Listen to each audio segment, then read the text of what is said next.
Hello friends, welcome to ಅಂಗೈಯಲ್ಲಿ ಆರೋಗ್ಯ Kannada YouTube channel. ಇವತ್ತು ನಾನು ನಿಮಗೆ ಮನೆಯಲ್ಲೇ ಸುಲಭವಾಗಿ ಚಿನ್ನವನ್ನು ತಯಾರಿಸೋದನ್ನು ಹೇಳ್ಕೊಡ್ತಾ ಇದ್ದೀನಿ. ಪರಿಸರ ಸ್ನೇಹಿಯಾದ ಗಿಡಗಳಿಗೆ ಅಗತ್ಯವಾದ ಈ ಬ್ಲ್ಯಾಕ್ ಗೋಲ್ಡ್ ಅಥವಾ ಕಪ್ಪು ಚಿನ್ನವನ್ನು ಮನೆಯಲ್ಲೇ ಬಹಳ ಸುಲಭವಾಗಿ ತಯಾರಿಸೋದನ್ನ ಹೇಳ್ಕೊಡ್ತಾ ಇದ್ದೀನಿ. ವಿಡಿಯೋನ ತಪ್ಪದೆ ನೋಡಿ. ಸಾಧಾರಣವಾಗಿ ನಮ್ಮ ಮನೆಗಳಲ್ಲಿ ತರಕಾರಿ ಸಿಪ್ಪೆ ಆಗಿರ್ಬೋದು, ಹಣ್ಣಿನ ಸಿಪ್ಪೆ ಆಗಿರ್ಬೋದು, ಮತ್ತು ಅಡುಗೆ ಮಾಡಿದಾಗ ಉಳಿದಿರೋಂಥ ವೇಸ್ಟ್ ಇರ್ಬೋದು, ಆ ಪ್ರೋಸೆಸ್ಸಲ್ಲಿ ಬರುವಂಥ ಎಲ್ಲ ವೇಸ್ಟ್ಗಳನ್ನು ನಾವು ಒಂದು ಕಡೆ ಕಲೆಕ್ಟ್ ಮಾಡ್ಕೋಬೇಕು. ನೋಡಿ, ಬಾಳೆಹಣ್ಣಿನ ಸಿಪ್ಪೆ, ಈರುಳ್ಳಿ, ಬೆಳ್ಳುಳ್ಳಿ ಸಿಪ್ಪೆ ಮತ್ತು ಎಲ್ಲ ತರಕಾರಿ ಸಿಪ್ಪೆಗಳು ಯಾವುದು ಈಸಿಯಾಗಿ ಡಿಕಂಪೋಸ್ ಆಗುತ್ತೆ ಅಂಥದನ್ನು ನಾವು ಸೆಲೆಕ್ಟ್ ಮಾಡ್ಕೋಬೇಕು. ಕೆಲವೊಮ್ಮೆ ಏನಾಗುತ್ತೆ ಅಂದರೆ ಹಾರ್ಡ್ ಸಿಪ್ಪೆ ಇರೋವಂಥವು, ನಟ್ಗಳು, ಶೆಲ್ಗಳು ಇಂಥವನ್ನ ನಾವು ಯೂಸ್ ಮಾಡಬಾರ್ದು. ಇದಕ್ಕೆ ತುಂಬ ಸಾಫ್ಟ್ ಆಗಿರೋದು, ಬೇಗ ಡಿಕಂಪೋಸ್ ಆಗೋವಂಥದ್ದು ಯೂಸ್ ಮಾಡಬೇಕು. ದೇವರಿಗೆ ಮುಡಿಸಿರೋ ಹೂವನ್ನ ನೋಡಿ, ಕಟ್ಟಿರೋ ಹೂವಾದರೆ ಈ ಥರ ನಾವು ದಾರದಿಂದ ಹೂವನ್ನು ಸಪ್ರೇಟ್ ಮಾಡಿ ಅದನ್ನ ಕಲೆಕ್ಟ್ ಮಾಡ್ಕೋಬೇಕು. BBMP ಕಸದ ಜೊತೆ ಮಿಕ್ಸ್ ಮಾಡೋದಕ್ಕಿಂತ ಈ ಥರ ನಾವು ಸಪ್ರೇಟಾಗಿ ದೇವ್ರ ಹೂವನ್ನು ಕಲೆಕ್ಟ್ ಮಾಡಿಬಿಟ್ಟು ಅದನ್ನು ಡಿಕಂಪೋಸ್ ಮಾಡೋದು ತುಂಬ ಒಳ್ಳೆಯದು. ಅದಕ್ಕೆ ನೈಲಾನ್ ದಾರ ಎಲ್ಲ ಹಾಕಿದರೆ ಅದನ್ನು ನೀವು ಸಪ್ರೇಟ್ ಮಾಡಬೇಕು. ಅದೇ ಏನಾದರೂ ನೀವು ಬಾಳೆ ದಿಂಡಿನ ನಾರಲ್ಲಿ ಏನಾದರೂ ಕಟ್ಟಿದರೆ ಅದು ಈಸಿಯಾಗಿ ಡಿಕಂಪೋಸ್ ಆಗುತ್ತೆ. ಹಾಗಾಗಿ ಬಾಳೆ ದಿಂಡಿನ ನಾರ ಆದರೆ ಅದನ್ನು ಉಳಿಸ್ಕೊಳ್ಳಿ, ಬೇರೆ ದಾರ ಆದರೆ ಅದನ್ನು ಸಪ್ರೇಟ್ ಮಾಡಿಬಿಡಿ. ಈ ಥರ ನೋಡಿ, ಈ ಥರ ಒಣಗಿದ ಮೇಲೆ ಎಳೆದ್ರೆ ಸುಮ್ಮನೆ ಈಸಿಯಾಗಿ ಬಂದುಬಿಡುತ್ತೆ. ನಾನಿಲ್ಲಿ 2-3 ದಿನದ ಹೂವನ್ನು ಕಲೆಕ್ಟ್ ಮಾಡಿದ್ದೀನಿ. ಇದನ್ನು ಸಪ್ರೇಟಾಗಿ ಒಂದು ಕವರಲ್ಲಿ ಇಟ್ಟಿರ್ತೀನಿ. ಹಾಗಾಗಿ ಯಾವಾಗ ನಾನು ಇದನ್ನು ಡಿಕಂಪೋಸ್ಗೆ ಹಾಕ್ತೀನಿ ಅವಾಗ ತೆಗಿತೀನಿ. ನೋಡಿ, ಈ ಥರ ದಾರ ಎಲ್ಲ ಸಪ್ರೇಟ್ ಮಾಡಿ ತೆಗೆದುಬಿಡಬೇಕು. ಹಸಿ ಹೂವಿನ ಹಾರದಿಂದ ದಾರ ಸಪ್ರೇಟ್ ಮಾಡೋ ಬದಲು ಈ ಥರ 2-3 ದಿವಸ ನೀವು ಇಟ್ಟುಬಿಟ್ಟು ದಾರ ತೆಗೆಯೋದು ತುಂಬ ಈಸಿ. ಜೋರಾಗಿ ಎಳೆದ್ರೆ ಎಲ್ಲ ಹೂವು ಉದುರು ಬಿಡುತ್ತೆ. ದಾರ ಈಸಿಯಾಗಿ ಸಪ್ರೇಟ್ ಮಾಡ್ಬೋದು. ಹೂವು, ಪತ್ರೆ ಎಲ್ಲನೂ ಸೇರಿಸ್ಬೋದು. ಹಾಗೆಯೇ ಜಾಸ್ತಿ ನಾವು ಸಿಟ್ರಸ್ ಫ್ರೂಟ್ಸು ಅಥವಾ lemon, lime, sweet lime, orange ಇಂಥ ಫ್ರೂಟ್ಸ್ನ ಅವಾಯ್ಡ್ ಮಾಡಬೇಕು. ಯಾಕಂದರೆ ಅದರಲ್ಲಿ ಬೇಗ ಜರ್ಮ್ಸು ಅಥವಾ ವರ್ಮ್ಸು ಡೆವಲಪ್ ಆಗೋದಿಲ್ಲ. ಸೊ ಹಾಗಾಗಿ ಸಿಟ್ರಸ್ ಫ್ರೂಟ್ಸ್ನ ಕಡಿಮೆ ಮಾಡಿ ಅನ್ನ, ಸಾರು, ಕಾಫಿ, ಟೀ, ಡಿಕಾಕ್ಷನ್ಸ್ ಮಾಡಿದಾಗ ಅದು ಬರೋ ಎಕ್ಸ್ಟ್ರಾಕ್ಟು ಎಲ್ಲವನ್ನು ನಾವು ಆ್ಯಡ್ ಮಾಡ್ಬೋದು. ಬಟ್ ನೀರಿನ ಅಂಶ ಜಾಸ್ತಿ ಇದ್ದಂಥದ್ದು ಏನು ಮಾಡಬೇಕು, ಸ್ಟ್ರೈನ್ ಮಾಡಿಬಿಟ್ಟು ನಾವು ಎಕ್ಸ್ಟ್ರಾಕ್ಟ್ನ ಹಾಕ್ಕೋಬೇಕು. ತುಂಬ ವಾಟರಿ ಥರ ಇಟ್ಕೊಂಡ್ರೂ ಕೂಡ ಸ್ಮೆಲ್ ಬಂದುಬಿಡುತ್ತೆ. ಸೊ ಹಾಗಾಗಿ ಸ್ವಲ್ಪ ಅದನ್ನೆಲ್ಲ ಸ್ಟ್ರೈನ್ ಮಾಡಿ ನಾವು ಈ ಥರ ಡ್ರೈ ಆಗಿರೋ ಥರ ಹಾಕ್ಕೋಬೇಕು.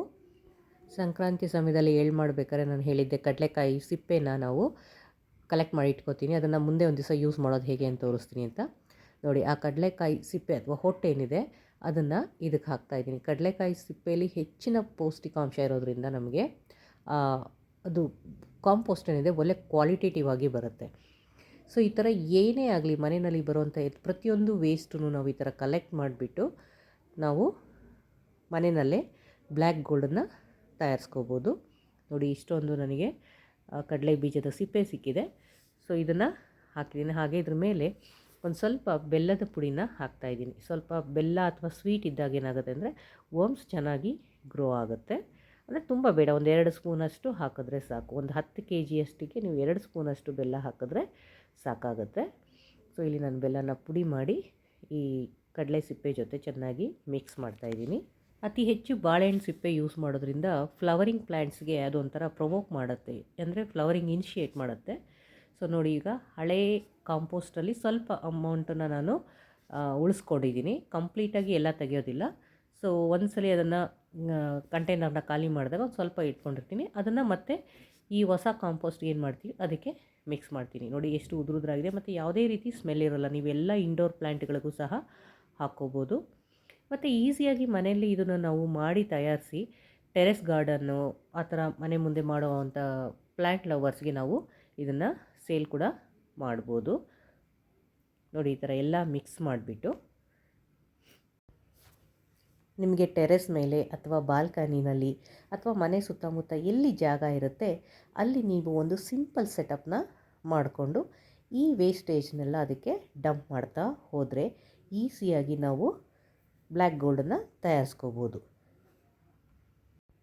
ಇದರ ಜೊತೆಗೆ ನಾನು ಮನೆ ಸುತ್ತಮುತ್ತ ಬೀಳೋವಂಥ ಎಲ್ಲ ಒಣ ಎಲೆಗಳನ್ನು ಕೂಡ ಕಲೆಕ್ಟ್ ಮಾಡ್ತೀನಿ. ಅದನ್ನು ಇದಕ್ಕೆ ಸೇರಿಸ್ತೀನಿ. ಅಂದರೆ ಬೇರೆ ಬೇರೆ ಥರದ ಸಸ್ಯದ ಒಣ ಎಲೆಗಳೇನಿರುತ್ತೆ ಅದು ಬರೋದ್ರಿಂದ ಏನಾಗುತ್ತೆ ಅಂದರೆ ಇದರಲ್ಲಿ ಬ್ಲ್ಯಾಕ್ ಗೋಲ್ಡಲ್ಲಿ ಜಾಸ್ತಿ ಮಾಯ್ಶ್ಚರ್ ಕಂಟೆಂಟ್ ಇರುತ್ತೆ. ಹಾಗೆ ಒಂದು ಲೇಯರ್ ಇದ್ರ ಮೇಲೆ ಸೆಗಣಿಯನ್ನು ಹಾಕಬೇಕು ಅಥವಾ ಕೌಡಂಗನ್ನು ಹಾಕಬೇಕು. ನೋಡಿ, ನಾನು ತುಂಬ ಸಿಂಪಲ್ಲಾಗಿ ಒಂದು ಸೆಟಪ್ ಮಾಡ್ಕೊಂಡಿದ್ದೀನಿ.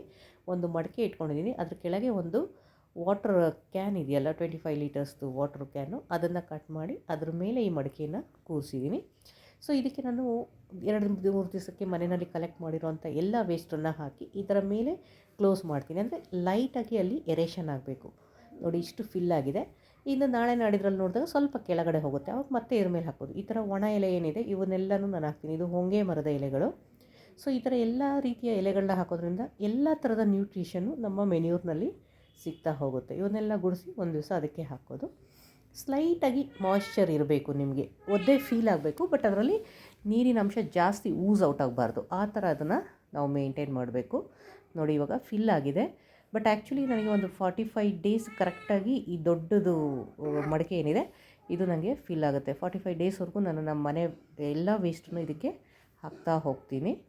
4-5 ಸಲ ಒಣ ವೇಸ್ಟನ್ನು ಹಾಕಿದ್ಮೇಲೆ ನಾನು ಅದ್ರ ಮೇಲೆ ಒಂದು ಲೇಯರ್ ಮಣ್ಣು ಹಾಕ್ತೀನಿ. ಹಾಗೆ ಕೌಡಂಗ್ ಸಿಕ್ಕಿದ್ರೆ ಅದನ್ನು ಸಹ ಹಾಕ್ತೀನಿ.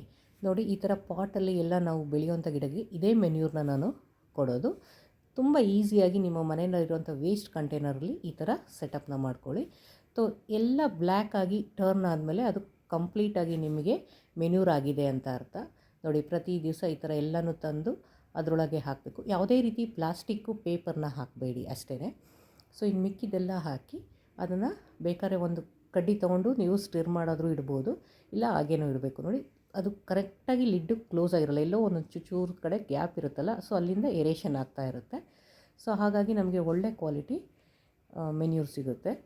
ಸೊ ಈ ಥರ ಎಲ್ಲ ಪ್ರತಿ ದಿವಸ ನಾವು ವೇಸ್ಟನ್ನು ಹಾಕ್ತಾಯಿರ್ತೀನಿ. ಆಮೇಲೆ 45 ಡೇಸ್ ಆದಮೇಲೆ ನಮಗೆ ಕೆಳಗಡೆಯಿಂದ ಒಳ್ಳೆ ಬ್ಲ್ಯಾಕ್ ಮೆನ್ಯೂರ್ ಸಿಗುತ್ತೆ. ಅದನ್ನು ಎಲ್ಲ ಗಿಡಗಳಿಗೆ ಯೂಸ್ ಮಾಡ್ಕೋಬೋದು. ದಿನದಲ್ಲಿ 1-2 ನಿಮಿಷ ನೀವು ಈ ಥರ ಕೆಲಸಗಳಿಗೆ ಮೀಸಲಿಟ್ಟರೆ ನಿಮ್ಮ ಗಿಡಗಳಿಗೆ ಅದ್ಭುತವಾದ ಚಿನ್ನದಂಥ ಗೊಬ್ಬರವನ್ನು ನೀವೇ ಮನೆಯಲ್ಲಿ ತಯಾರಿಸ್ಕೊಳ್ಬಹುದು.